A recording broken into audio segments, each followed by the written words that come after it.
Good morning student, 12th class student. जैसा कि आप जानते हैं हम लोग केमिकल काइनेटिक्स चैप्टर की स्टडी कर रहे हैं। तो केमिकल काइनेटिक्स के आज हम कुछ इम्पोर्टेंट न्यूमेरिकल सॉल्व करेंगे।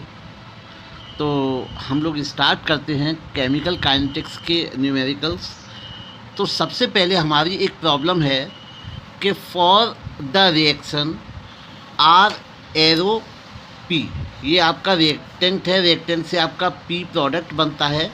The concentration of a reaction change from 0.03 mole to 0.02 mole in 25 minute. Calculate the average rate of reaction. तो यहाँ इस केमिकल रिएक्शन में आर से पी कोई रिएक्शन है, यहाँ पर आर एक रिएक्टेंट है, पी एक प्रोडक्ट है। ये हमारी कंसंट्रेशन 0.03 मोल से लेकर 0.02 मोल 25 मिनट में चेंज होती है। तो हमको यहाँ एवरेज रेट ऑफ रिएक्शन ज्ञात करनी है। तो चलिए हम लोग स्टार्ट करते हैं। हम लोग स्टार्ट करेंगे सॉल्यूशन। तो यहाँ पर हम लोग देखते हैं कि अगर हमें एवरेज रेट ज्ञात करनी है तो average rate of reaction is equals to, हम लिख सकते हैं change in the concentration, change in the concentration of either R or P upon time taken। तो R या P की कंसंट्रेशन में जो चेंज हुआ है और कितने समय में चेंज हुआ है, इससे हम rate of reaction average rate of reaction ज्ञात कर सकते हैं। तो इसको हम लिख सकते हैं change in the concentration of R minus del R. Minus sign indicate करता है क्योंकि यहाँ पर ये आपका जो माइनस है, यहाँ पे हमने कंसंट्रेशन लिया है रिएक्टेंट का। Change in the concentration of reactant, और रिएक्टेंट जो है, रिएक्टेंट की कंसंट्रेशन हमेशा कम होती है, डिक्रीज़ होती है। रिएक्टेंट की कंसंट्रेशन जब डिक्रीज़ होगी तभी प्रोडक्ट की इंक्रीज़ होगी। तो इस प्रकार से हम कह सकते हैं जो रिएक्टेंट है, रिएक्टेंट की जो कंसंट्रेशन है वो डिक्रीज़ करेगी। तो जो डिक्रीज़ का जो साइन है वो हम लोग माइनस साइन से इंडिकेट करते हैं। तो minus del R upon delta t. इस माइनस डेल आर को हम माइनस R2 माइनस R1 भी लिख सकते हैं। Concentration of R2 minus R1 upon per unit time, कितने समय में, डेल्टा टी। और डेल्टा टी को हम T2 माइनस T1 भी लिख सकते हैं। ठीक, तो यहाँ पर हम लोग देखते हैं हमारी जो कंसंट्रेशन है वो आपकी 0.02 से घटकर या चेंज होकर हो जाती है आपकी 0.03 मोल। कितने समय में? आपका 25 सेकंड में। तो 25 सेकंड को हम लोग 25 मिनट में, तो 25 मिनट को हम लोग सेकंड में कन्वर्ट करने के लिए 60 से मल्टीप्लाई कर देते हैं।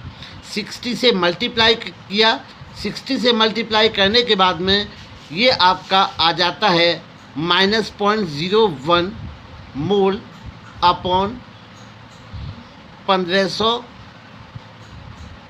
सेकेंड। 1500 सेकेंड जब हम इसको डिवाइड देंगे, इसको डिवाइड देने पर हमें जो संख्या प्राप्त होगी वो 6.66 इंटू 10⁻⁻6 मीटर पर सेकेंड प्राप्त होगी। तो इस प्रकार से हम लोग ज्ञात कर सकते हैं average rate of reaction.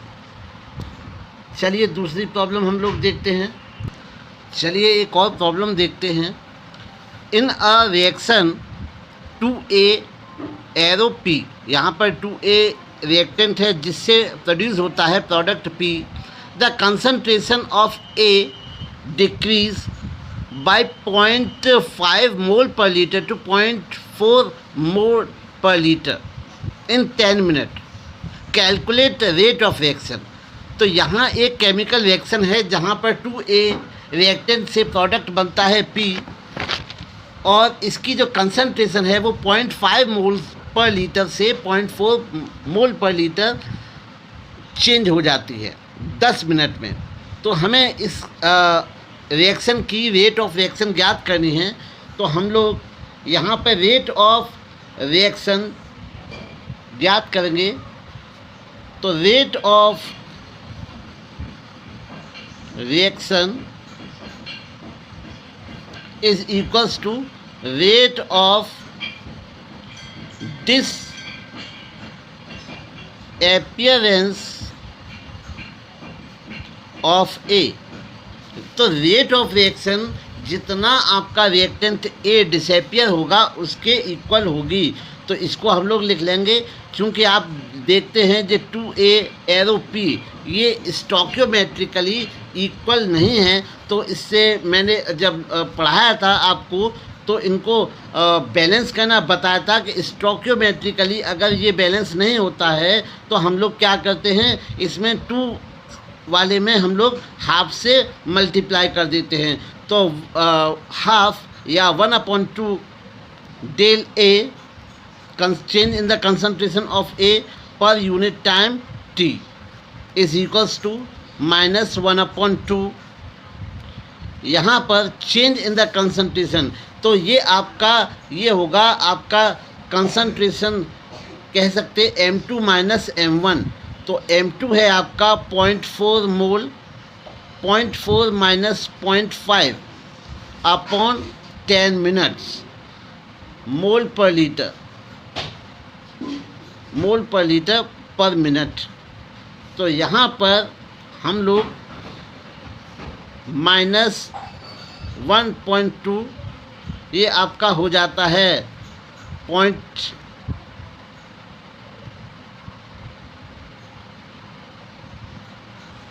Minus 0.1 upon 10 minute.